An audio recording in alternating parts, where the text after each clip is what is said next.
There it is, like throwaway bacon. Good morning, everybody online. Appreciate it. Yeah. Trying to ensure I admit everyone.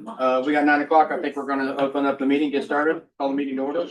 Welcome to February 10th, 2026, already there. Our first presenter is gonna be Brooke Thomas. She's gonna talk about STEMI reports for us.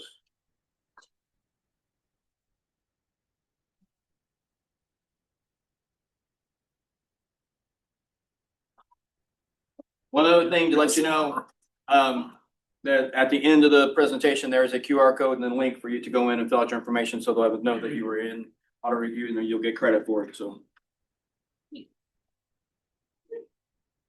Morning. For chest pain, we're gonna. Where's my? Click in the screen with the mouse. That should work. User error, sorry. All right, so our first case was a STEMI that came from Terre Haute Fire. Medic 7 Engine 3 was called out for an unconscious person. They found a 64-year-old female on the floor of her home. She was slow to respond, but she did answer all her questions appropriately. She felt dizzy, felt some pressure in the center of her chest. She did say she was diabetic. She had a cardiologist, but she didn't know why. All right. They put her on the monitor. She was sinus Brady at 31. They did her 12 lead, showing the ST elevation and depression. They gave her aspirin and atropine. They called the STEMI alert in the Union here, and the EKG at Union did confirm the STEMI. They activated the cath lab. They found a 95 to 99% thrombotic stenosis in the proximal mid segment of the RCA. She was also found to have multivessel disease. So they did a cardiothoracic surgery consult, and they're still considering CABG versus medical management. So that was still pending as of I looked her up this morning. So, but she's doing well. She's participating in cardiac rehab, no complaints. So there's your run history. All the times are great. First medical contact to balloon was 50 minutes. So that's fantastic. That's well under the 90-minute goal. Union door to balloon was 34 minutes. So. Oh, sorry. There's the EMS EKG.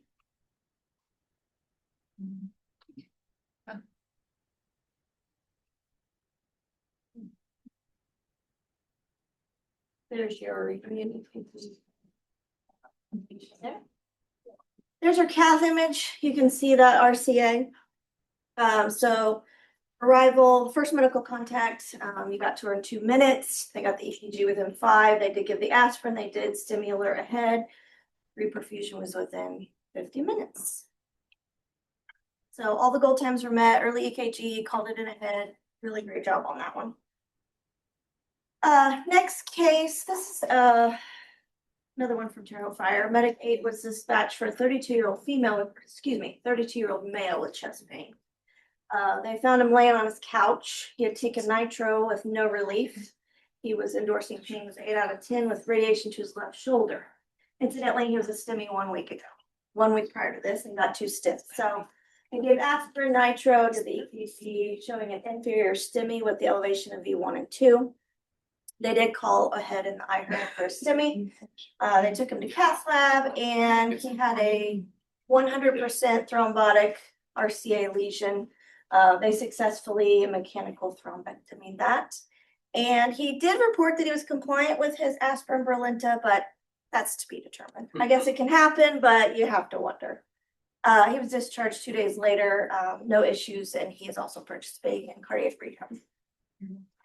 There are your run times. Again, everything was great. Our special, you're okay.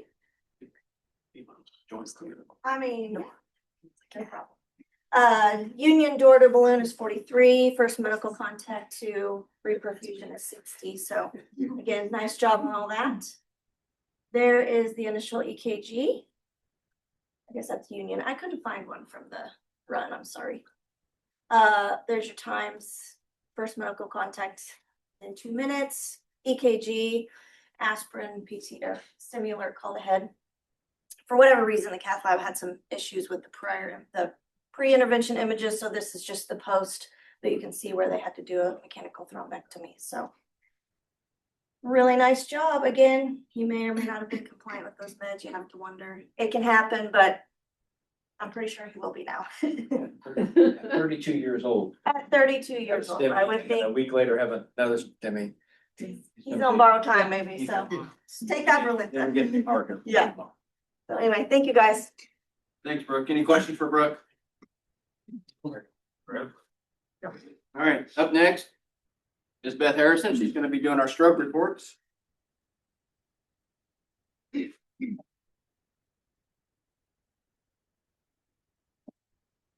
Morning.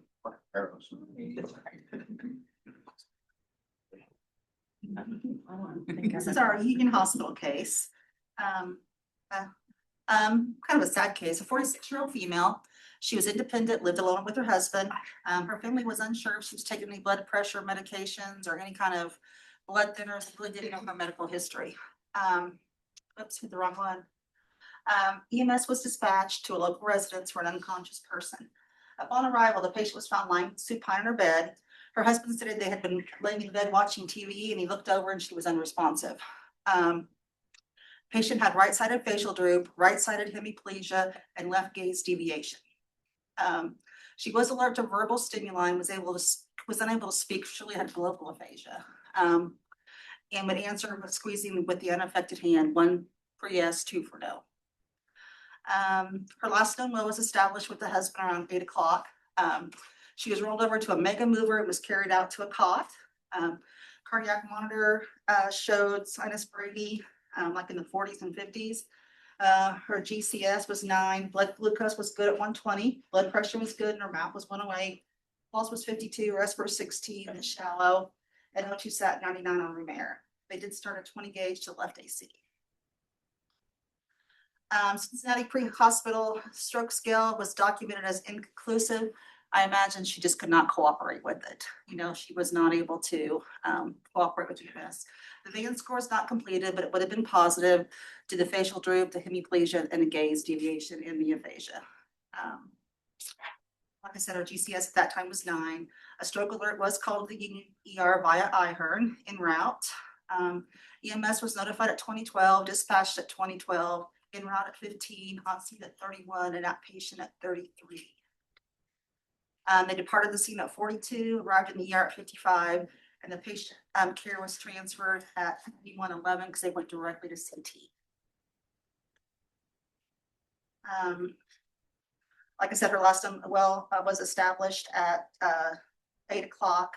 Her NIHSS was 29, so she was having a very huge stroke. The CT was at 2102.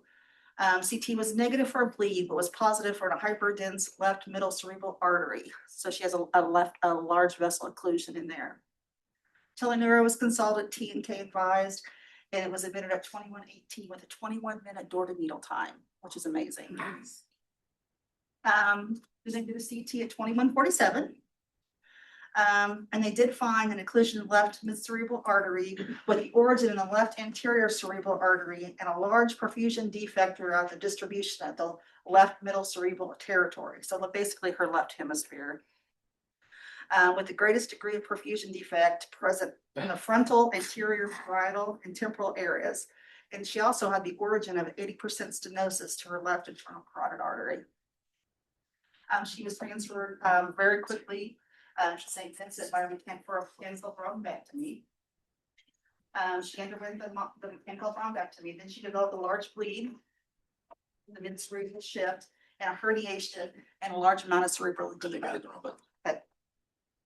And on the 17th, she had to go and have a craniotomy and a drain placed. That's got the wrong. And on the 16th, actually, that happened on the 7th at St. Vincent's. On the 16th, she was transferred back to our medical rehab. She did survive, which is a surprise with that amount of a massive stroke. If we had got that T&K on so fast and got her to ND so fast. And she remains aphasic, but she does communicate non-verbally with her husband. I guess she does a lot of eye rolling. She's on diet. She's off YouTube, but they can diet. She's tolerating her diet. And she's still on maximum assist, but she is really making a lot of progress, which is really surprising. And I can only really attribute that to was the fast carry, and they found her quick. They got her to Indy quick, and they were able to get that clot out. So I'm gonna try to follow her up as she goes through and to see how she actually does for us. Strengths of this case was the Cincinnati pre-hospital was attempted. She was just really, really sick and couldn't really cooperate. The stroke alert was called, and there was good documentation by EMS. There really was. It was a very clear picture when I read through it. You can really see how the case progressed. So great job. I do have a little bit from Clinton. Clinton's had some really strange presentations from their strokes. We've had a couple come in by the sheriff's department. Then we had one that walked in with a massive stroke. I don't know how she walked in, but she did.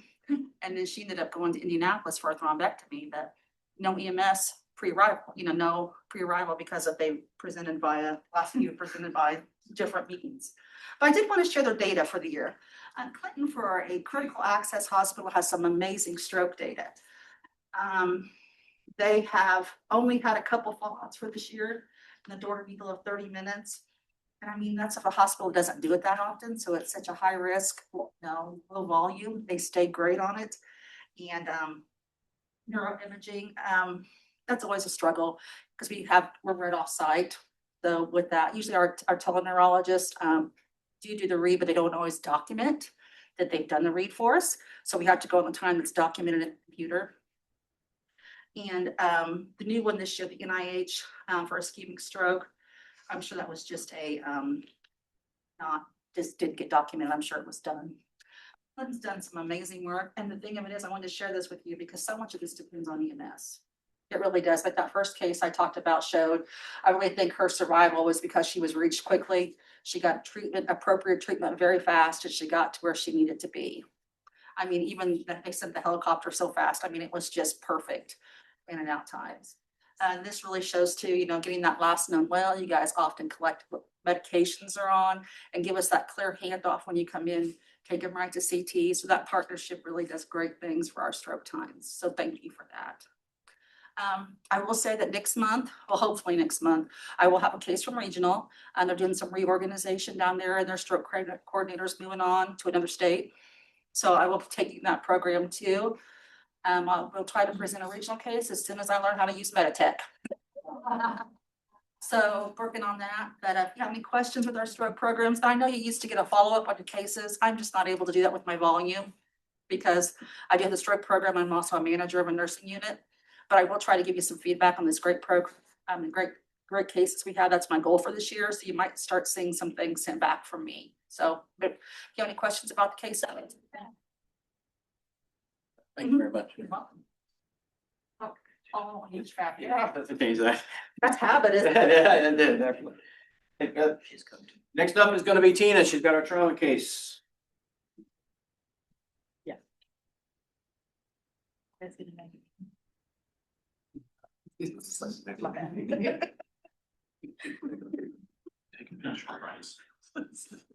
They're letters. Morning.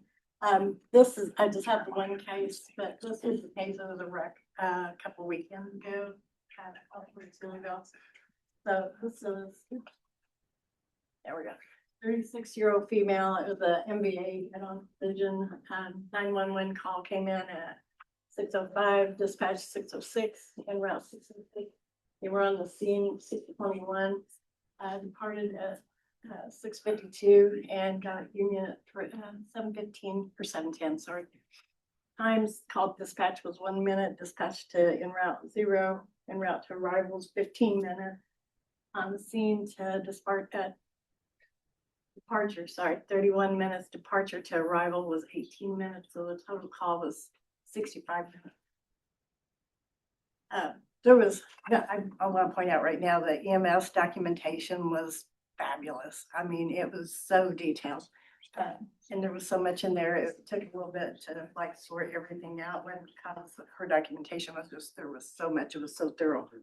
So EMS was dispatched with the second medic unit for a 2-vehicle head-on collision, 2 for transport out of one car and 2 possible DOA in the other car. On arrival, EMS directed was directed to the car facing east in the westbound lane to confirm the two occupants of that vehicle were DOA. So the car had extensive front end damage and 2-foot intrusion and full airbag deployment, and the occupants of that vehicle were DOA. Second car, it was an SUV, second vehicle was an SUV. Okay. Was facing west and had extensive front end damage. Why isn't that one? Had extensive front end damage with full airbag deployment, and the dash was rolled up to but not onto the driver. There was a driver and one passenger in the front seat. Both were restrained. The driver was a 36-year-old complaining of bilateral lower leg pain, left arm, left shoulder, and left rib pain. The passenger was complaining of back, neck, and right clavicle pain. At the time of triage, the passenger was made the priority for extrication. The driver was delayed due to limited manpower at the scene. So once the passenger was out and in the care of the second medic unit, then the driver was taken out by a backboard and moved to a cot, and they were holding manual C-spine on moving the patient. So this case is about the driver. So she was denied and lost consciousness, blood pressure 142/92, pulse 66, rest 26, and that was 96%. GCS was 15. So she was noted to have more lower leg injuries than expected. So they asked command for a second helicopter, but they loaded the patient into the unit for assessment while waiting for a response, because it was one of those days where it was really cold. So in the unit, they were trauma exposed. They had the heat on high, like they documented that. Injuries noted, neck was tender to touch, bruising the left shoulder with pain on movement, unable to move her shoulder, left arm outward. Left wrist was moderately deformed. She had a small laceration on top of her finger. Abdomen had some minor swelling related with the lap belt. Ribs were tender on palpation on the left side. The left lower leg had an open tip boot fracture. Bleeding was controlled to a small ooze. Right thigh was swollen with minor deformity noted. Unable to extend. There was bruising to the right knee, and command was still waiting for a response on the helicopter. So they made the decision to just go ahead and bring him to the ER and would meet the helicopter here. So they covered her with blankets. They gave her fentanyl and antibiotics. Hooray. They had to call report because there was something going on with the iron. So they called on the phone with the trauma alert, and they transported the patient to Union ER. And again, this is our trauma activation. So they met for high rates of speed energy with high energy dissipation or rapid deceleration. So the trauma activation was a level 2. That's what was paged out. The pre-arrival said 36-year-old female driver, the MVA restrained 119/81, 70, 24, 96% on 3 liters. So the sinus rhythm, left shoulder bruise, and abdomen and deformities of the right leg. X-rays note with the level 2 emergence. So basically it's a level 2, but they've made determination that the trauma surgeon needs to come in and assess that patient within an hour. But they did not page the surgeon because that flight was already en route. ER, the arrival was 7/12, so 36-year-old female, history of anemia, bipolar, and severe obesity presented to the emergency room post VA, occurring 30 minutes about before arrival. Restrained driver, the other passenger was flown from the site. Occupants of the other vehicle were both deceased at the scene. The ER was a rendezvous point. EMS activated the flight crew, and they got here to the emergency room 10 minutes after the patient. On arrival, vitals were 98.4, pulse 68, rest 20, blood pressure was 93/67. She was 98% on 4 liters, and pain was 10 of 10. Was on longboard, C color on, alert and oriented. GCS was 15, and denied loss of consciousness. So there was bruising to the upper chest, right breast, left breast, both of her knees. She had a 4 centimeter laceration on the left knee, bruising in the lower abdomen, and a seatbelt sign. Symmetrical chest wall expansion, breast sounds were good. There was no crepitus or bruising, laceration, no evidence of a flailed chest. Tendinous palpation, deformity to both her knees and her left wrist. So they ordered 2 units of blood for the blood pressure of 93. Got improved to 140. They only had time to give 1 unit before they transferred her out. They did an EFAST, was negative, but it was limited because of the body habitus. Chest x-ray of bilateral knees, pelvis, and left wrist. They ordered labs, but ended up canceling them because they were getting her out of here so quick.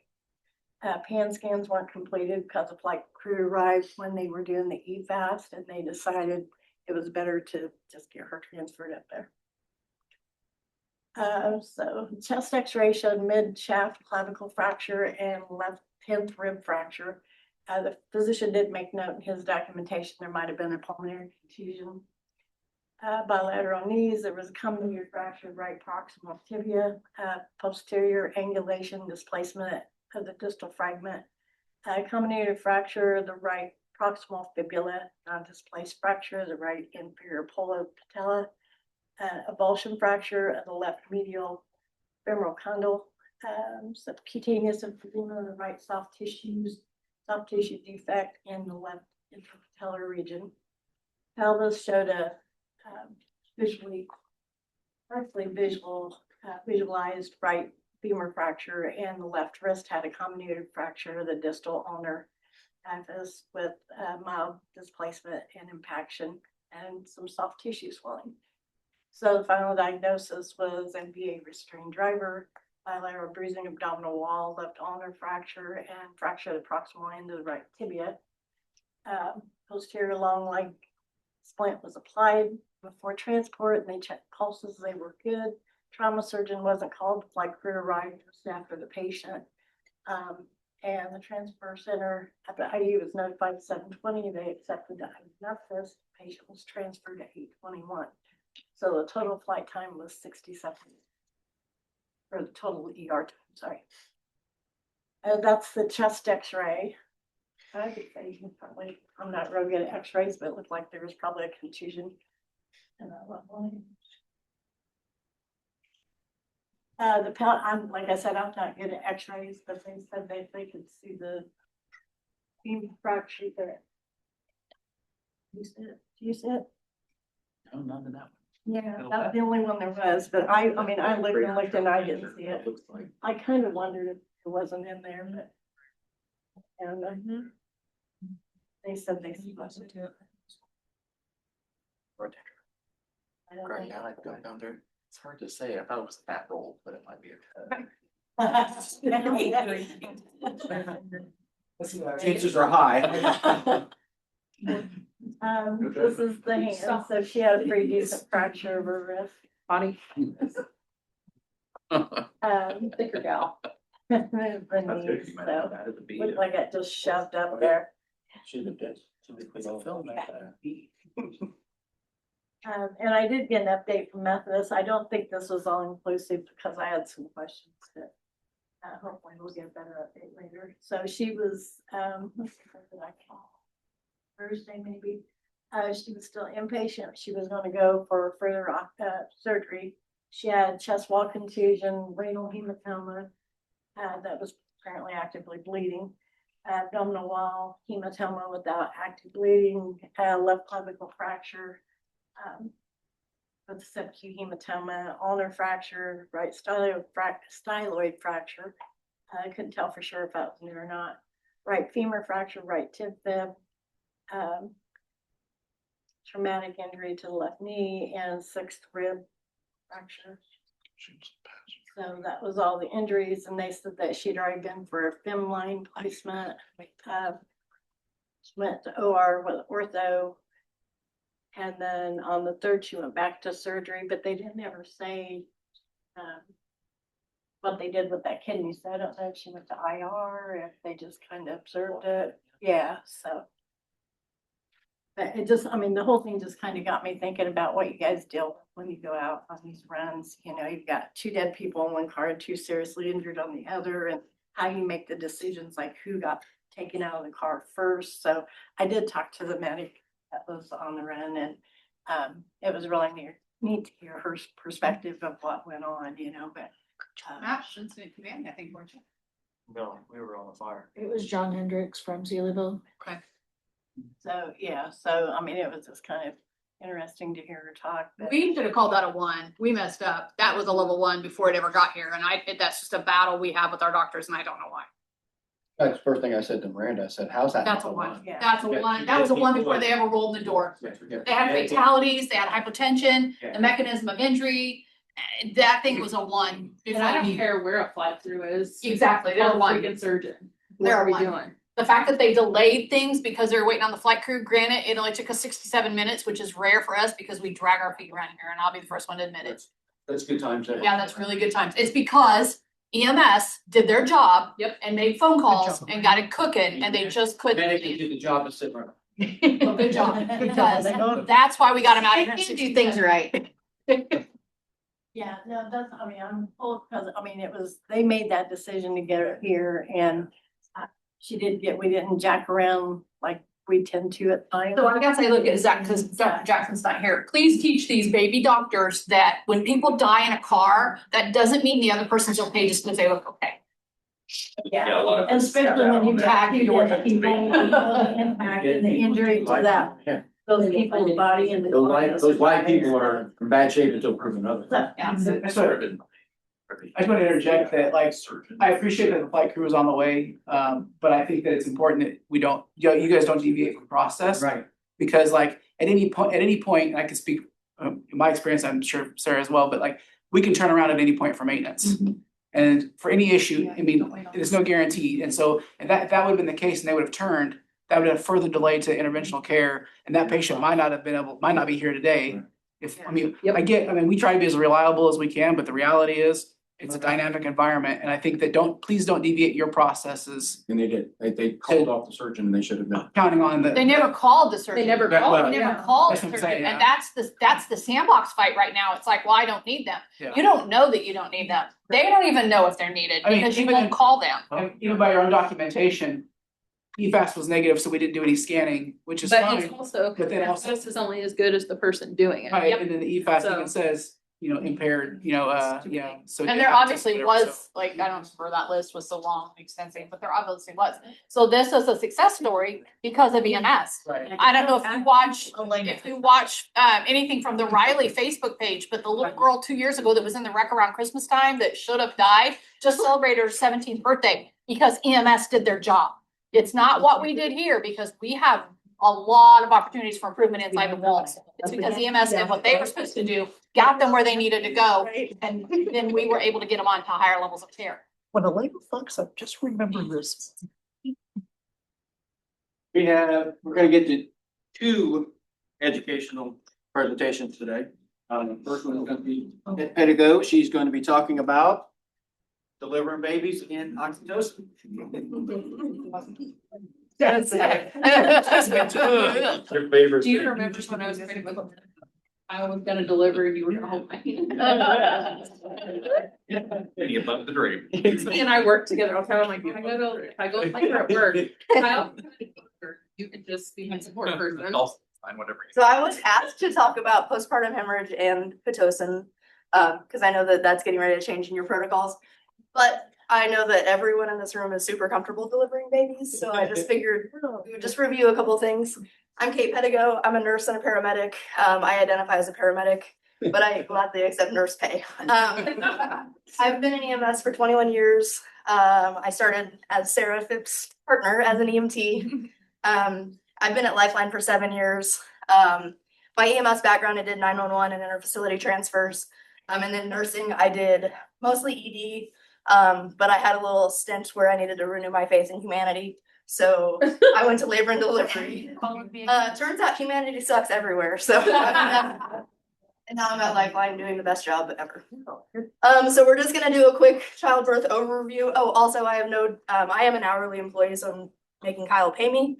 but otherwise I have no financial disclosures. So we'll just do a quick childbirth overview because I know everyone's just super comfortable with that. And then just like things that I think EMS can take away from, like things that I learned working labor and delivery that I wish I would have realized when I worked as a medic. And I did both at the time. So we'll review stages of labor. There's 3 stages. Well, okay, there's technically 4. We're not here to talk about long-term postpartum. So stage 1 is just like the actual organization of regular contractions. Stage 2 is when we actually deliver the baby. Stage 3 is when we deliver the placenta. So ultimately the goal today is to talk about the delivery of the placenta and like what happens if things go wrong, but we'll review the beginning. So we know that the uterus is that hollow organ. It's got the muscle layer, the myometrium. So throughout pregnancy is hormone related throughout, you know, as we develop this baby. But uterine contractions happen in the myometrium throughout all of pregnancy. Braxton contractions can start as early as the first trimester and then continue until we're actually going into labor. So once the contractions and so the flexion of the uterine muscles, once they start to make cervical change and they get organized, that's when we start going into labor. Today we're here to talk about like actual term labor. There's preterm labor that's before 36 weeks. That's a whole different lecture, so we're not talking about that. But so for the purpose of today, we're going to talk about a normal like term pregnancy with normal presentation of the baby. So early labor is also called the latent phase of labor. So this is where the contractions are about 5 to 15 minutes apart. They're pretty, like they're starting to get organized, but they're not super organized. When we talk about assessing, and this is something that I wish I would have realized as a medic, when we're assessing patients for labor and like how strong their contractions are, you can palpate the top of the uterus. So the patient, the pregnant person is going to feel those contractions. You might not be able to palpate them, but she feels them, so believe her. But so if we're pressing on the top of the uterus, if it's mild contractions, which is what the stage, like the latent phase of labor is, when you press the like tip of your nose, those are mild contractions. So when you're assessing the top of the uterus, you start to feel those organized contractions, it's going to feel like the tip of your nose. So that's the like early phase of labor. The cervix is going to change from 0, which is closed, to 6 centimeters. So like closed, and then I don't know, it's about like that. It's been a long time since I checked a cervix, so it's about like that. And you guys don't need to be doing that. Please don't be doing that. I'm assuming Dr. Worley is not supportive of that. To do that. No, I understand that. So then active labor is after that. So we've made cervical change to 6 centimeters. Active labor, our contractions are going to be 3 to 5 minutes apart. They're lasting around 60 seconds. They can be a little bit longer. They can be a little bit shorter. Every person's different. Every pregnancy is different. This tends to last 6 hours. It might last 6 minutes. I mean, every pregnancy is different. A lot of times in EMS, when they call us, it's because they're about to blow their baby out. Like, no one waits for a paramedic to deliver their baby. Unless you're like married to, like, you guys had that plan. Okay. But like, it's not normal to want EMS to deliver your baby. I didn't want him to. So then that cervical dilation of the like active phase of labor is 6 to 8 centimeters. So once we get to 8 centimeters, we're close, we're cooking. The transition phase occurs when we get to 8 centimeters. So we're 8 centimeters and we're going to 10, and that can happen super fast. One of the things that I like realized when I worked in labor and delivery and like just find this fascinating is like you can see the transition phase. So like you'll see like the patient like shake, and it's not like a seizure or anything like that. It's like a cold chill, like, oh shit. And then a lot of times it's like a cold chill and then vomit. And so if that's the case, maybe check for crowding. Vomiting also is like free pushes. So we've got baby segueing down. So if you've got a patient that you're watching labor, their contractions are now, so we've gone from mild, then the chin is moderate. So this is like probably in like our active phase, so about 6 centimeters. Again, every person is different, every uterus is different, every pregnancy is different.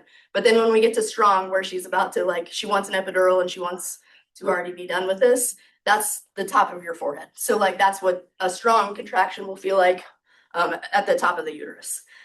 So So she's done this like quick shake, she's vomited maybe, she might suddenly have the urge to poop. You also might suddenly have the urge to poop. You need to keep it together because you're about to catch a baby.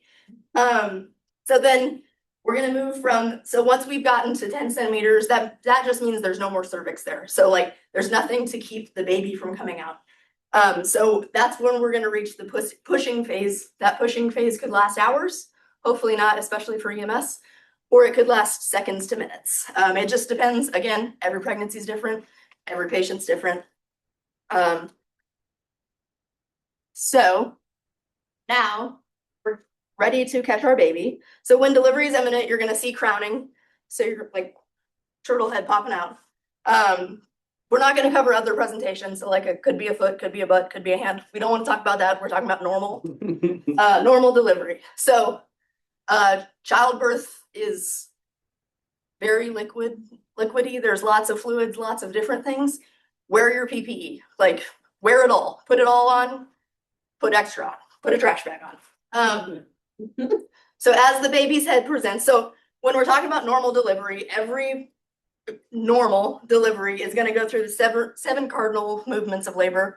We don't need to go into all those, but basically the baby is turning naturally inside the uterus to make it through, to get under the pelvis, and then to decrease their like surface area so that they can make it through the cervix, and then so that the shoulders don't get stuck. So the baby's head's going to come out. It's going to stop at the shoulders so that it can do that internal rotation. You've got time then to suction. So bulb syringe, don't forget to create the suction before you put it in the mouth. We're going to go mouth, then nose. And then at that point, the shoulders are going to have rotated internally. Oh, I'm sorry, I should have done that. There you go. So shoulders are going to rotate internally, and that's going to, once those shoulders get through, like the rest of the baby's coming. So they're slippery. It's a high stress situation. So just remember to suction, have towels and blankets. And then, so once the baby's out, we're going to put we're going to put the baby on mom's lower abdomen. You want to keep it pretty close, like to even with the vagina, but you've got a shelf there. So you're not going to drop the slippery, stressful thing that you've just delivered. So you're going to put it there. That is going to help with temperature control. It's also going to help mom naturally produce some oxytocin, so naturally release that for her postpartum hemorrhage perspective. And then also, again, not drop the baby. And that's skin to skin, right? Yeah. So yeah, expose that abdomen, skin to skin, and then you can be like dry stimulating and suctioning that baby while you're doing that. So the baby's still attached to the cord. The cord's probably going to stop pulsating at about 1 minute of life. Oh, also, bonus points. I know that it's stressful, but like pay attention to what time you deliver that baby. That means a lot to the family. So like if you think about it, pay attention to what time it was, because you also have to do the APGAR at 1 minute and 5 minutes. So we're not going to go over all of the APGARs, but sorry, I got ahead of myself. The cord clamping, so we'll put a clamp at 6 inches and 8 inches, and then we'll cut with a scalpel in between. That's a really long cord. So like we do that on purpose. If you deliver in the hospital in an organized manner, it's not going to be that long. But for EMS, they're going to come into the hospital. They might need to go to the NICU. They might need to do things. And that leaves more room for if they need to start an umbilical line. That's the only reason we make it so long. So like if you delivered your baby normally in the hospital or in an organized manner, it wasn't that long. And that's why we do the extended length of the cord for a field delivery. So we're going to do APGARs at 1 and 5 minutes. We won't go through the APGARs, but just remember that acrocyanosis is totally normal in babies, especially like fresh babies, so like minutes old babies. That acrocyanosis where they've just got like blue legs and hands, totally normal. The central cyanosis is what is concerning. So the acrocyanosis is totally normal. Remember that the pulse, like when we're checking a pulse, the easiest way to palpate a pulse on a like newly delivered baby is to just palpate the umbilical cord. It's way faster than doing a brachial pulse. So you can just count like 6 seconds and multiply it by 10. And then just don't forget, we start CPR anytime the heart rate is less than 60 beats per minute in a baby. You're in a PALS. We wanna keep the baby warm, so if you're in the back of your truck, if you're in a car, crank the heat, you're gonna be miserable, but that baby is not, like, it's just not gonna have a good outcome if it gets too cold. So hats on, change out your linens as much as possible. And then keep your baby warm. But if mom had gestational diabetes and you've got like a prolonged transport time, if you've got the baby with altered mental status or the baby reaches 30 minutes of life, you need to check a blood sugar. So we're gonna check blood sugar in the heel.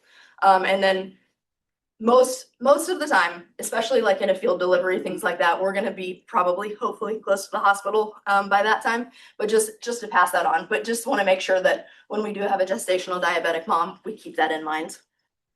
Some other things for EMS considerations for labor and delivery, or not just labor and delivery, but field deliveries and transporting patients in labor. So your protocols say when you should stay or should you go. A lot of that is also going to be like a gut thing, but let's phone a friend early. If you think you're going to be delivering, call another truck. If you think you're going to need help, call medical control, call the National Guard, call whoever. But like, if you need help, get help early, because you don't want to be behind the 8 ball because you're getting ready to have 2 patients and both of them could need a lot of interventions and you're going to be uncomfortable with both of them. Also, sorry, I evidently woke up with a voice that's leaving me, so it's my voice is PRN all of a sudden. Temperature management strategies, we talked about it, crank the heat, change out wet blankets. Skin to skin is great for mom and baby. And then you can, how are you safely going to transport these patients? So you can have like the other truck, things like that, but we want to make sure that if we do deliver and we don't have another truck, we need to safely secure this baby, not like hope for the best on our cot, skin to skin. So think through how you would do that. Like you could put like a PD mate at the bottom of your cot and put it like mom's legs here, baby here. Just, you got to be safe about how you're going to transport the baby. When we're assessing a patient that hasn't delivered, we need to ask about fetal movement. So mom knows, obviously, like the mom at this point, we're talking about term pregnancies, mom's feeling the baby move. So how is the baby moving normal to you? And then we talked about how to assess those contractions. So mild, moderate, strong.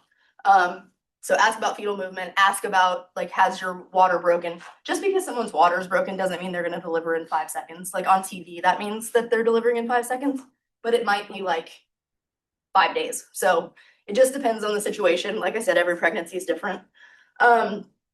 When we talk, okay, so talked about contractions, talked about fetal movement. When we're starting IVs in pregnant patients, pregnant even or delivered, try not to start like an IV in the AC.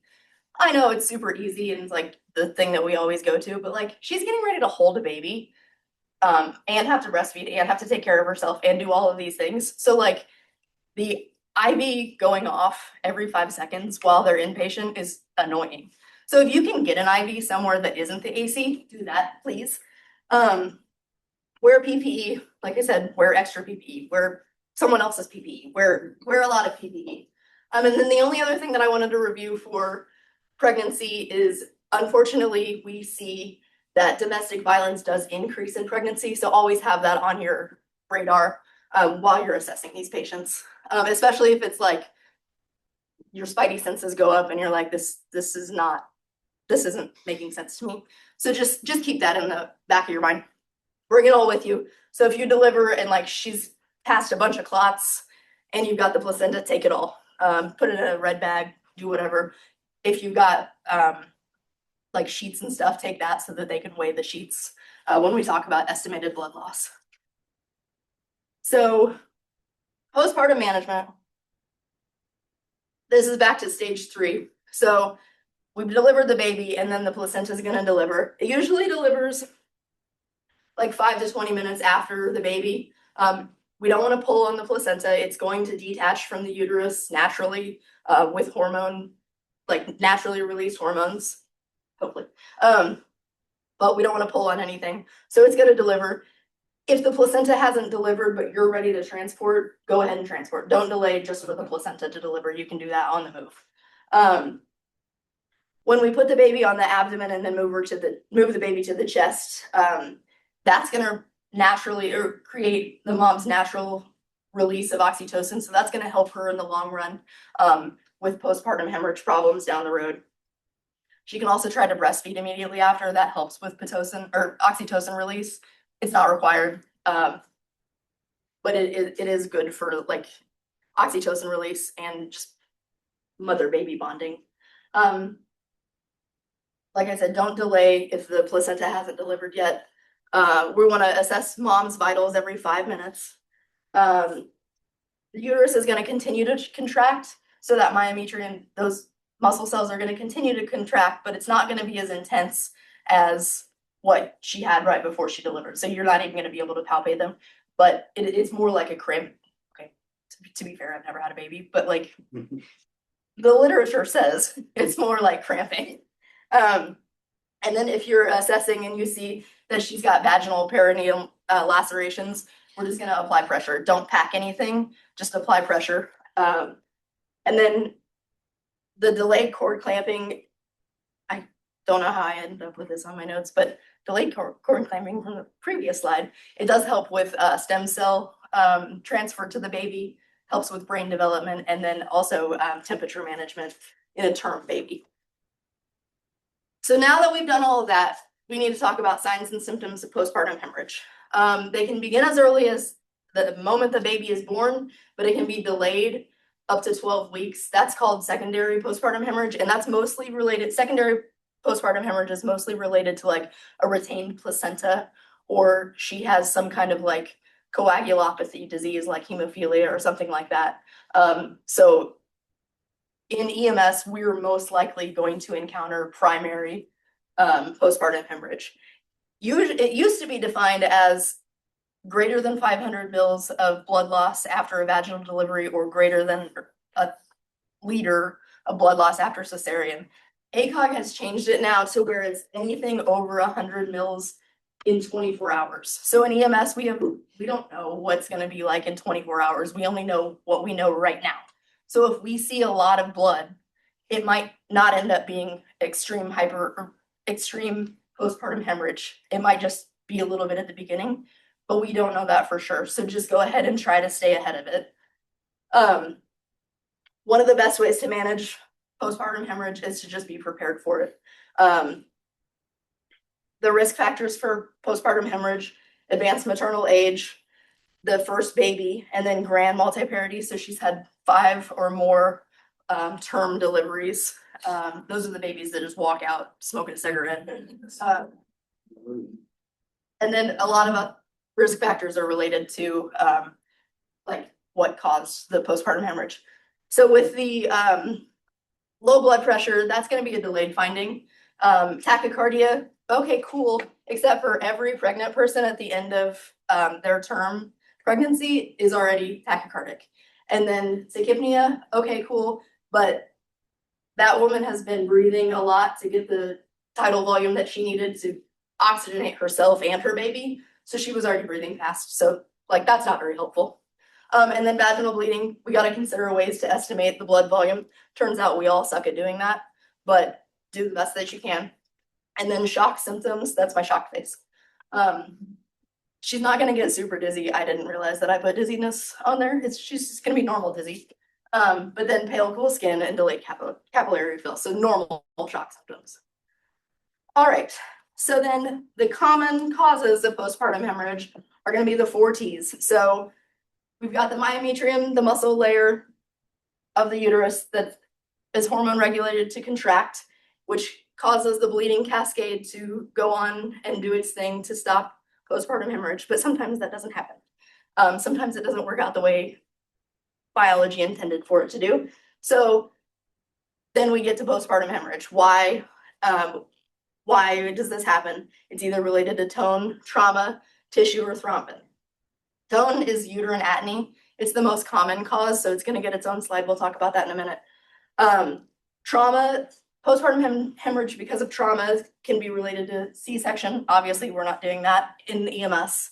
An instrument-assisted vaginal delivery, so like they use a vacuum or forceps, not totally ruled out in EMS. So think about your home births.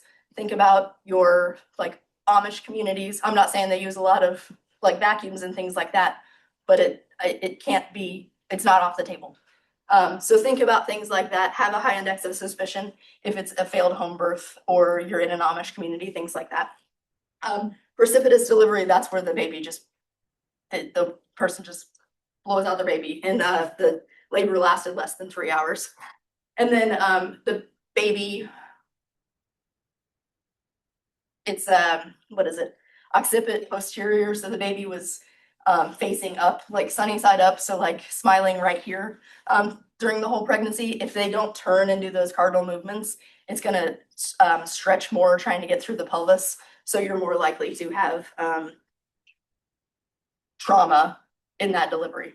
And then tissue related is prior C-sections, placenta accreta. So hopefully not gonna see that in EMS because those are usually, they plan those C-sections early. So it's gonna be before they even get to term. They usually deliver those via C-section around 35 weeks so that the placenta accreta, because those end up being extreme emergencies. It's usually risk to baby and mom and often ends up in a hysterectomy. So hopefully not gonna be managing that in EMS, but have that if they let you know that, like butt pucker, let's go. Because it needs to be a surgical delivery. And then let's see, sorry, lost my spot. Then placental abruption, so that's the premature separation of the placenta before the baby is delivered. Those can deliver successfully, but they are emergencies, so just the patient's gonna complain of like severe pain and have a lot of bleeding. Also have a high index of suspicion for domestic violence, unfortunately, in that situation. But again, those are not saying that every baby will die during that, but it is a very high risk. And then thrombin or coagulopathies, those are the patients that have severe preeclampsia or eclampsia, HELP syndrome, and then if you've had an intrauterine fetal death, very high risk for postpartum hemorrhage because of the thrombin and all of the cellular breakdown that has occurred. Again, with placental abruption and then amniotic fluid embolism or inherited coagulopathy, so like your hemophilia, von Willebrand's disease, things like that. So for uterine atony, the first T, it's tone. It's the most common cause of postpartum hemorrhage, 70% of cases. It's very easy to treat. I mean, it's not easy to treat, but it's the thing that we can influence the most as providers. So when we examine that uterus, the top of the uterus, it should, I totally forgot to go to the grocery store yesterday at work, so sorry. But when we have a clamped down, like muscles contracted uterus, it feels like a grapefruit. And so to get beyond that uterine atony, we're going to do fundal massage and just kind of like knead the dough to make it the uterus more like a grapefruit. If it isn't feeling like a grapefruit, it feels more like a yeast donut. So you want to get it to grapefruit. So you're going to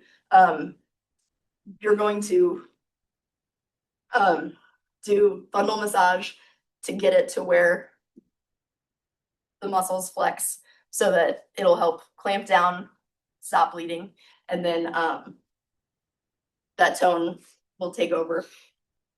It's very, very painful. You might have to do it like for a few minutes and then you might have to do it again. It's something that like while you're doing other things like mixing Pitocin, you can have your partner be doing that. So this is where you want all hands on deck to help you. So external fundal massage is going to be your first step to treat it. And like I said, a clamped down uterus feels like a grapefruit. Like not a boggy uterus. It's such a terrible word, but a boggy uterus is going to feel like a yeast donut. So for postpartum management, we're going to treat the underlying cause. It's probably because of tone. So we need to start with fundal massage. So it's uterine atony is usually the cause 70% of the time. So we're going to start with bimanual external massage. It's painful, like I said, but it's something that like you can have your partner be doing while you're working on other stuff. You want 2 large bore IVs, but bonus points if you don't start them in the AC, but honestly, like big deal if you have to, but just bonus points if you do. And then we may end up having to move to pharmacological intervention. The first line pharmacologic treatment for uterine atony, pharmacy wise, is oxytocin or pitocin. Sorry, that was the thirstiest I've ever been in my life. That was dramatic, sorry. So oxytocin is the naturally occurring hormone that is produced by the pituitary gland, but we also carry it as a medicine. Well, you guys carry it already? Getting ready to? It's very close, yeah. Okay, cool. All right, so first line pharmacologic treatment in uterine, it's given in most deliveries in the hospital and outside of the hospital, as long as the patient's willing to receive it. So we're gonna do 10 units IM or 20 units IV. If you're gonna give it IM, give it in the vastus lateralis. It's the bigger muscle, so it's gonna get like circulated quicker, but also she's gotta hold this baby. She's now postpartum hemorrhage. Don't add insult to injury. So like, we don't need to be putting it in the deltoid. If you have to use the deltoid, you have to use the deltoid. But like, if we don't have to add insult to injury, let's not. So vastus lateralis, it's the bigger muscle. It's gonna get there faster. Or you can give it IV. You're gonna have 1 to 6 minute onset. You're gonna still be doing bimanual massage, but this is where you've got your partner doing that and you're mixing that drug or giving the drug. You're not gonna give it via pressure bag. You'll just give it, if IV, you're gonna just give it gravity. And then you can also like do skin to skin, have baby skin to skin, or try to have her breastfeed, because that's gonna also release the natural oxytocin. And then the other drug that we would use in EMS is TXA. Obviously, we use it for all kinds of things outside of labor and delivery. So not isolated to use in pregnancy, but you give 1 gram over 10 minutes. It's got about 5 minutes of onset of action. You can repeat it. This is based on your protocols, so follow your protocols, but you can repeat it after 30 minutes. But before we get to TXA, we need to do Pitocin first. And then beyond EMS care, once we get into the hospital, we've got other ways that we can manage postpartum hemorrhage. So there's all kinds of other pharmacologic therapies. Those are the most common. We can do blood transfusions. These patients may require massive transfusion. Surgical management, they may end up having to go to the OR for like possibly like retained placenta, things like that. There's a thing that you can place into the uterus that causes it to tamponade so it stops bleeding. So that would be placed in either the OR or in labor and delivery. And then the physicians can do intrauterine packing or intrauterine bundle massage. We will not be doing that. That is a physician thing. So when we're talking about transporting these patients, think about the capabilities of the facilities that you're going to. I understand that regional now no longer has labor and delivery, but like when you think about, I know that they used to. So like when you think about where should I take this patient? This is a trauma center. They've got more blood products than your community hospitals. So come to a trauma center, because these patients, some of the biggest massive transfusion protocol patients that I've seen have been in labor and delivery. They've taken the most blood products. It's insane how much blood products they use. So come to a trauma center. Consider what the baby could need. Obviously, Union has a level 3 NICU. They do amazing things. So, and I guess here, the next closest would be Hendricks for labor and delivery. Sullivan. Sullivan, I forgot. Okay, so Well, and even that, Sullivan, they're the bad stuff they ship either way. Sullivan sends a lot of stuff here, or to Indianapolis, but like, just think about the capabilities of the hospital. So if you've got a postpartum hemorrhage patient, come to a trauma center. Like, Don't bring them. yeah. Go to a trauma center, because they're gonna need a ton of blood. It's insane. They receive so many blood products. And we do, our OB has massive transfusion protocol. Yeah, So well, like, and also at Union, they have 24/7 obstetrics in-house, and they also have 24/7 anesthesia in-house. So like, come to a place that has that, because these patients are going to the OR. If we have gotten to the point where we've done all of these things and they're still bleeding, they're going to the OR and they're getting MTB. So overall, postpartum hemorrhage, huge, huge emergency. It's a huge threat to life for our pregnant patients. 83% of pregnancy-associated deaths are preventable in the state of Indiana. You know, we should be able to tout that we're like a safe place to do all kinds of things, and we're one of the worst places to deliver a baby. So like, shame on us. That's embarrassing. But we're 39th in maternal morbidity. Illinois is 19th. I just included that since we're so close. Yeah. But postpartum hemorrhage occurs in 1 to 3% of all deliveries worldwide. And it's the leading cause of OB mortality. But it's also very preventable. So like, we need to not be behind the 8 ball. Be prepared, have a plan, know what you're doing, go to a trauma center.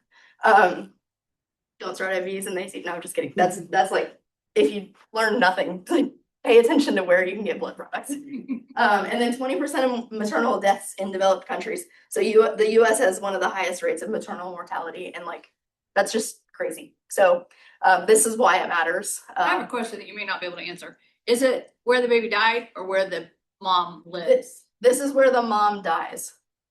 So we have some of Illinois' statistics probably. Yeah. Okay. Yeah, probably. Yes.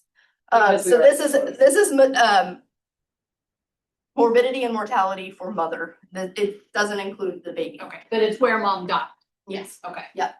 And so interestingly, in Indiana, this was 2024 statistics. In Indiana, it was related to cardiomyopathy.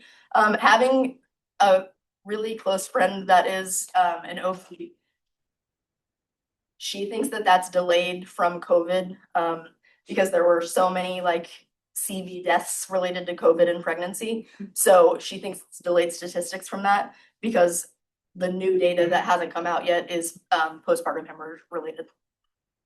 But I'm not gonna write data that doesn't exist. So any questions? And that's not in alphabetical order because I was doing it as I made it and then I forgot to change it. We'll let it go. Sorry. Nobody's grading you. A+. Thanks for. Thank you. Last presentation today, gonna be Dr. Zach Worley. Two things. So, every couple of years, the major organizations that give us all our guidelines for like stroke and cardiac come out with new guidelines. And so actually in I think October of last year, the new cardiac guidelines came out, and then in January, the new stroke guidelines come out. And so what these organizations do is they basically look at every single study that has come out since the last guideline update. They look at the study, they rate it based on the quality of the study and the level of the evidence, and then they use that to formulate the new guidelines. So these really are very comprehensive guidelines that are really used to guide every aspect of our care, both of stroke and cardiac patients. So we're going to start with the stroke guidelines. These again are from the American Heart Association and the American Stroke Association. And they replaced guidelines that are about 7 years old. And so really there have been a ton of studies in stroke that have come out in the past 7 years. So some of these things are really, going to seem new and may change practice for sure. So the first thing, kind of surprising to a lot of people, they made a very strong recommendation for mobile stroke units. They classed it the highest quality of evidence supporting mobile stroke units. Now, that's not on the horizon in this area, but for major metropolitan areas, they're really being tasked with looking at ways to come up with these sort of MSUs to basically bring the CAT scanner right to the patient, bring the thrombolytics right to the patient, and then get them to the highest level of stroke center possible. So you may see it in Indianapolis sometime soon, but that's probably the closest to anything like that would happen around here. As far as transport goes, so they have kind of written into the guidelines, always before the guidelines said you need to transport the patient to the closest stroke hospital of any stature, basically, where the patient can get a CT and can get thrombolytics. But now they have said that if EMS is able to, they should preferentially transport those patients to a center that's capable of doing thrombectomy or endovascular treatment, which is the highest level of stroke care. Now, that's not going to make a world of difference here because, again, the closest thrombectomy center is in Indianapolis. But, you know, if you have a patient on the east side of Indianapolis that is having a stroke, you know, you may choose to, you know, bypass Community East, which doesn't have interventional stroke care, and, you know, go to Methodist or Eskenazi or something like that. So in metropolitan areas, that gives EMS the ability to, you know, take the patient to the next higher level of care. And basically, you know, all of the hospitals in our area kind of fall in this primary stroke center classification where, you know, we can all do CAT scans, we can all give thrombolytics. That's even, you know, the critical access hospitals have the capability of doing that. And then when you get to bigger hospitals like, you know, Union and Regional, they can admit those patients and, you know, do all of the other things on the back end that goes into the stroke guidelines. So it really won't change a whole lot here. And basically they said, you know, if you work in an area where these patients can be transferred quickly, you know, it doesn't really matter. So what's new with thrombolytic therapy? So they got away from defining the criteria for giving thrombolytics from a particular NIHSS score, and basically said just if a patient's got disabling deficits, regardless of their NIHSS score, they are a candidate for thrombolytics. And what are disabling deficits? They came out with a list of things, but essentially, you know, someone that's not going to be able to perform their activities of daily living, that you know, has significant aphasia, you know, those sorts of things are all going to qualify as disabling deficits. And then several years ago, we were using alteplase for thrombolytics. We now have switched to tenecteplase or TNCase. It's got a lot easier dosing regimen, and some studies have shown superiority in stroke. So these guidelines now say that you can use tenecteplase as well as alteplase for your thrombolytic choice. The big thing is that in certain cases, the time frame for getting thrombolytic therapy, which, you know, for many years now has been 4.5 hours, can be increased to 9 hours in certain cases. But this is going to be largely at this point based on advanced imaging, like a CT perfusion scan, which a CT perfusion scan can give you a better look at the core infarct versus the area around the infarct that is still salvageable. So a neurologist will use that data kind of in that 4.5 to 9 hour time frame to decide if a patient is, you know, qualifies for thrombolytic therapy. So basically at this point, it hasn't changed a whole lot for us other than here at Union, where we've got CT perfusion available, the neurologist may be asking for it more. And basically, we don't order it routinely here unless the neurologist asks for it. But in those, you know, certain patients now that are 6 or 7 hours into their stroke, they may, you know, ask for a CT perfusion scan. You can even increase the window to 24 hours in certain patients that are not going to be candidates for endovascular therapy. That's going to be very dependent on the neurologist and not a decision that we would be making necessarily as an ED physician. And then the other thing is the wake up stroke. That's going to be kind of considered in that same category as the 4.5 to 9 hour stroke, where they may use CT perfusion to give thrombolytics to those patients that would previously not have qualified.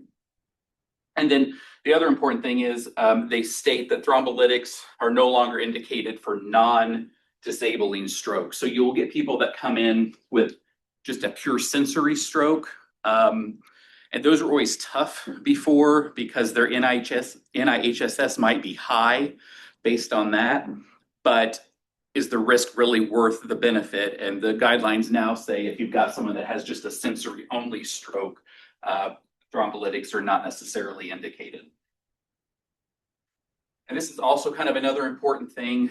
So your DOAC exposures, which are your patients that are on Eliquis and Xarelto and Pradaxa, those sorts of medications. Always before, that was a total contraindication to getting thrombolytic therapy. But now they have opened the door for allowing some of those patients to get thrombolytics. Now, the qualification with this is that they recommend an anti-factor 10 blood test before doing it. So that's not a test that anybody has available, certainly not quickly. So I know at Methodist, our last communication was they are still considering DOACs a absolute contraindication until such a time that we can get an anti-factor 10 test rapidly. But that may be coming, down the line, or it may be that some neurologists will be comfortable, now with recommending it with DOAC exposure. So Is that something that when you prescribe like the Xarelto or whatever, you can run the anti-factor 10? Like, You mean like as an. Like a baseline kind of? yeah, So it is just a test that you would do. You would do it at the time they came in with their stroke to Okay. see what their factor 10 levels are, their anti-factor Okay. 10 levels are. And I don't even know, they will come up with some range that, they find acceptable. But they have not, as of yet, identified that. But I'm assuming that means that's a test that has to be sent out and taken. Yeah, so right now, if that's what they're, going to focus on for allowing thrombolytics, nobody's there yet. Nobody's got that test rapidly. So has the time frame changed in the field for EMS for like stroke activation? I mean, obviously, we're gonna tell you if they're positive or not, but if it's been 6 hours versus like 12 hours, kind of determines. So Oh, like that right. 9 hour, Right. we're talking about the 9 hour now.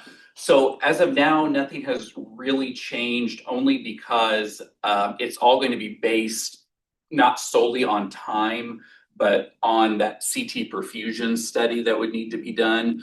It's something that we'll have to talk about, and we should probably talk about like with our neurology, sort of thing, to see kind of what they recommend. But as of now, nothing is changing from that standpoint. But depending on what, the neurologists here feel about these new guidelines, that may be something that we need to look at in the near future. So as far as endovascular therapy or like thrombectomy and those sorts of things, they made a couple of things that said, basically before, if you had a patient that had a large area of infarct, they were not candidates for endovascular therapy because they felt like it didn't help. They now have relaxed some of those to make more patients eligible for endovascular therapy. Also, we never knew what to do with posterior circulation strokes before. So people that come in with like a basilar artery stroke that have kind of that locked in syndrome that is completely devastating. Now, finally, with these recommendations, they do recommend thrombectomy in the first 24 hours. But still, they've not been able to determine that thrombectomy is beneficial in small or medium vessels. So it's still indicated for large vessel anterior occlusion and now posterior circulation basilar artery occlusion as well. And then this is just an example of what a CT perfusion looks like. And they can tell a lot of different things. What they basically look for mostly is the time to peak. And this is basically how fast blood perfuses through the brain. So you can kind of see those red areas on that lower left would be areas that are very slow. So that may be like the core infarct, whereas the areas around it, more in green and yellow, are a little bit faster. So that's probably the penumbra, that tissue that is still salvageable. And the radiologist can actually tell, give you an actual volume number of how much brain is still salvageable. And that's what the neurologist will make their recommendation on for a lot of these 4.5 to 9 hour stroke patients. So as far as other things in stroke, they're discouraging IV insulin for type glycemic control just because there's too high of a risk of hypoglycemia, which we know is very bad for the brain. They're advising against aggressive blood pressure reduction to 140 because it did not improve functional outcomes. And again, hypotension is very bad for a ischemic stroke brain. So 180 is fine for ischemic stroke as far as systolic blood pressure goes. And then for the first time, pediatric stroke care is mentioned in the guidelines, and they have said that alteplase can be considered in kids that are 1 month to 18 years old that present with stroke. And they specifically said alteplase, so I'm assuming tenecteplase is just not, it's not allowed for peds.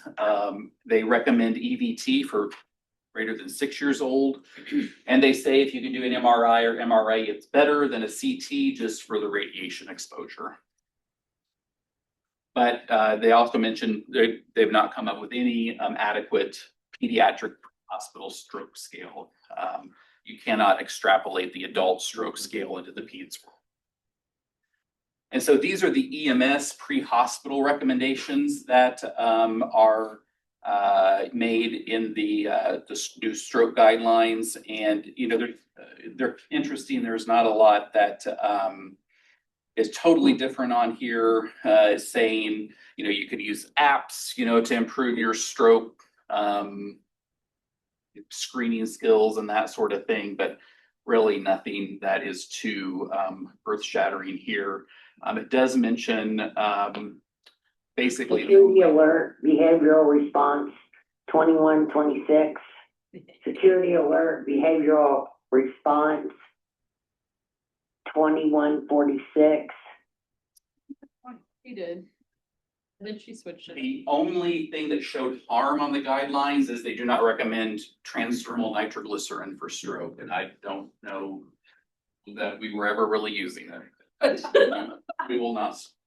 And so knowledge gaps and future research, again, they're always talking about getting better stroke scales, you know, Cincinnati pre-hospital, VAN, all of that to identify stroke patients.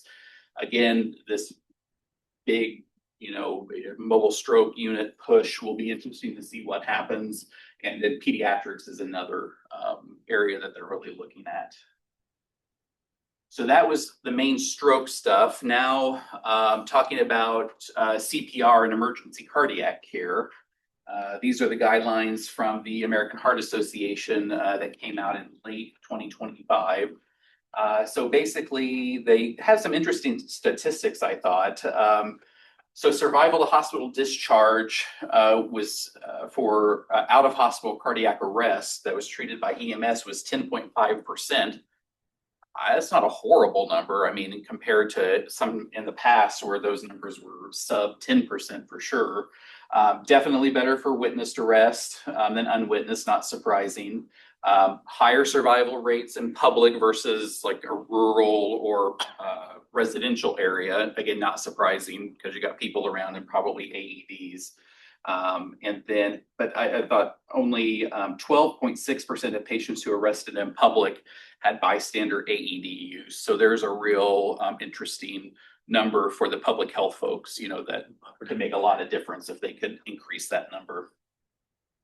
So this used to be the chain of survival. They got rid of that and basically made just one chain of survival for neonatal, pediatric, you know, adult, everything, indicating, you know, basically high quality CPR, early defibrillation. Alert, behavioral response 2106. Security alert, behavioral response 2106. Security alert, behavioral response 2106. Started in 2026, ran to 46, now they're.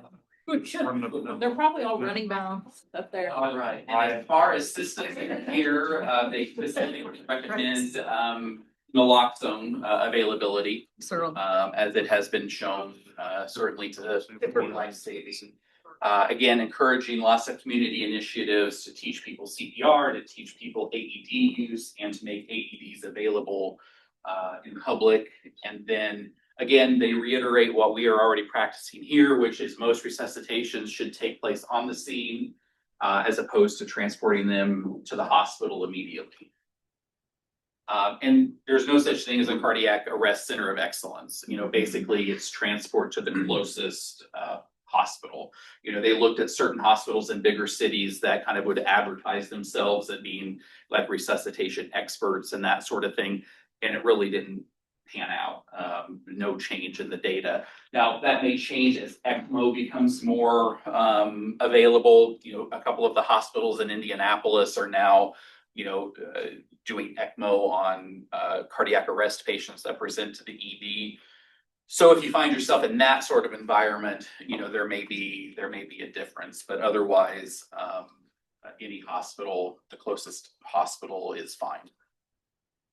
And then they also make some organ donation recommendations that really don't apply to us, and then recommend clinical debriefing, both hot debriefing like immediately afterwards and cold debriefing at a later time as well. So as far as this is for pediatric BLS, they say that because there's been a big push or somewhat of a push or a discussion of should we just do compression only CPR in adults, especially with COVID and everything.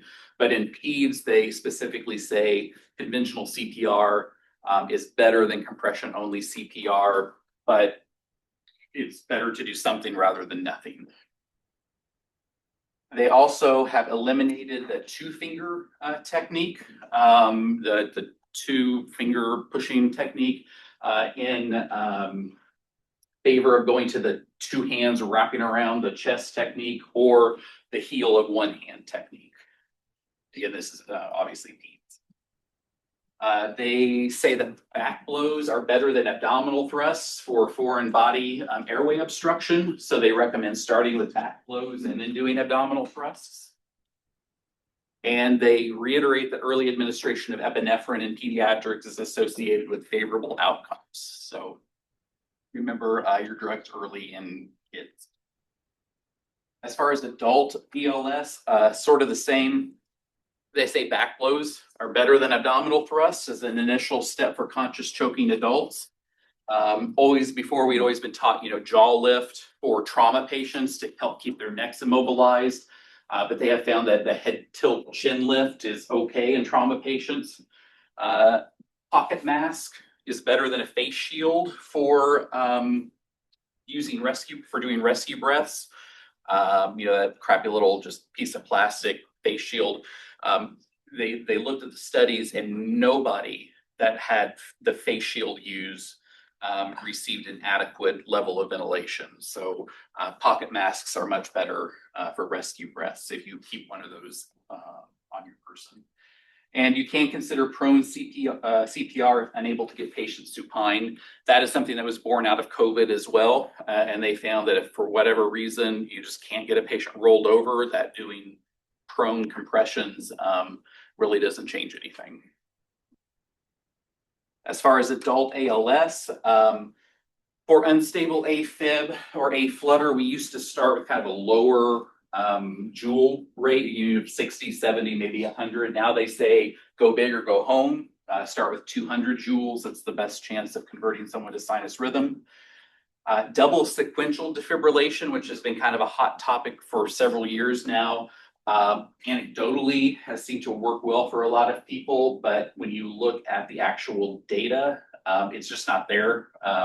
It's a 2B level of data, which means that it may be beneficial, it may be not. So there's no reason necessarily not to do it if you can, but it's not something that, you know, at this point has really made it to prime time yet with the evidence. And then patients with sustained polymorphic VTAC should receive immediate defibrillation. We're going to talk about that in a second. It says try IV access first before IO. Basically, that comes from studies that have shown that patients that get an IO have a no better outcome than patients that get an IV. And from the, you know, sort of just common sense that getting something in the vein and someone who's already got no perfusion is probably better than putting it in the bone marrow. But again, you can't get an IV, do the IO. They're just saying, try the IV first if you can. There are several new medications that they've looked at for refractory VFib and VTAC, Esmolol, Bertilium is back, I guess. It had not been here since the late nineties, but someone is making it again. Procainamide and Sotalol, but none of these have shown any great promise. So no new medication recommendations for VTAC or VFib. Same thing for IV push vasopressors in trauma. They've looked at, again, vasopressin, high dose epi. Nothing has done any better than our current, 1 milligram of epi. And then we used to say, don't ever do chest compressions in LVAD patients because you could disrupt, the hardware. But now they have said that they're going to die anyway, so it's okay to go ahead and try chest compressions in an LVAD patient, and maybe, you'll not break hardware and get them back. Is that something, it's gonna sound silly, but like we need to contact their rep first? Cause like I know they have. Or I medical think in control. that or just- circumstance, you probably don't have time to do that. You're specifically, the guidelines say no perfusion, poor perfusion, CPR is okay. So, I hope they're telling the people that have these that. yeah, I mean, you can always have a, quick risk benefit discussion with the family and say, look, they're dead. They're going to be dead if I don't press on their chest. Maybe, by pressing on their chest, we can get them back. So, that might be a quick shared decision-making moment with the family, but certainly I wouldn't let it, stop me if there were no contraindications at this point otherwise. So I think one of the more interesting things is about polymorphic VTAC. So I think when most of us look at this, we would call this torsades. That's kind of been, our go-to term for polymorphic VTAC, but it's really two different entities. All torsades is polymorphic VTAC, but not all polymorphic VTAC is torsades. In order for it to be torsades, you have to have QTC prolongation. And the only way you're going to know that is if you've got a baseline EKG. And so you're probably not going to have a baseline EKG in the field. Many times we don't even have one here in the ED. So when you see polymorphic VTAC, whereas we used to always think, oh, we need to give this patient magnesium, really the answer is defibrillation. Because this is an inherently unstable rhythm. I would view it similar to pulseless VTAC, even if they've got a pulse, or VFib. No one who's in polymorphic VTAC can sustain it for very long without becoming hemodynamically unstable. So they are recommending immediate defibrillation for these patients rather than magnesium. Now, if you've got somebody who knows that they've got prolonged QTC, or you've got a baseline EKG that's got a QTC of 600, then you absolutely give the magnesium. But it also should not stop you from early defibrillation in these patients. And that's the other thing. So these patients really need defibrillated, not cardioverted, because the machine there's no real target for the synchronization with polymorphic VTAC. So it's a defibrillation, not a cardioversion. And then it should be done ASAP. And that's it. Those are the highlights. Thanks, Zach. Sure. Anybody have any questions for Zach? Well, that was good.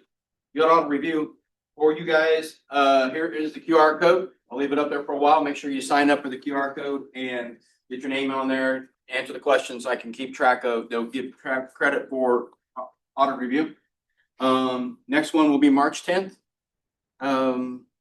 Eskenazi will be presenting some burns. So we're looking forward to that. That'll be really good. A doctor from Eskenazi, right? Yeah, thanks. Yeah, they'll be doing a burn presentation. That one will be a little longer presentation, just to give you a heads up on that. Breakfast will be served as normal here in the atrium. Everything's the same. You might have any questions, comments, concerns? I do want That's our leadership day, right? Yeah, it is. I want to let you guys know, pass this along to all your colleagues. Zach had some things brought into regional, some orthopedic injuries that should have been brought here. We're gonna make sure that we're aware that they don't have ortho call down there. So if we've got definite deformities, broken bones, possible hip injuries and stuff, they really need to come here to this location where the trauma center is, where we have ortho, okay? Just make sure that is in your mind and where you're at, so keep that in mind. Any other thing, anybody, advisory committee? Scene times are 10 minutes for trauma. Not 26 and 36 like I sent you boys. Well, Assessment and IV starts, I can't use those as excuses anymore. it used to be. That's not us, that's not an us rule, that is, if you don't like that rule, that's a Dr. Yazel thing. Yeah, Dr. gives the state did that, so. If nobody else, anything else, that I'll adjourn the meeting. Thanks, guys, for showing up. Elena reminded me, Eskenazi's having a trauma symposium at the end of this month. Yeah. It's free for EMS. Oh, wow, okay. So if anybody needs it, I can forward the email along. But it was good last year. Kyle and I both went to it last year. And you It get was a really tour good. of the You can practice send it to facility. me, I'll send it out to the. Sure, group. I'll finish it. Thanks, guys. Have a great day. Good one, some people don't.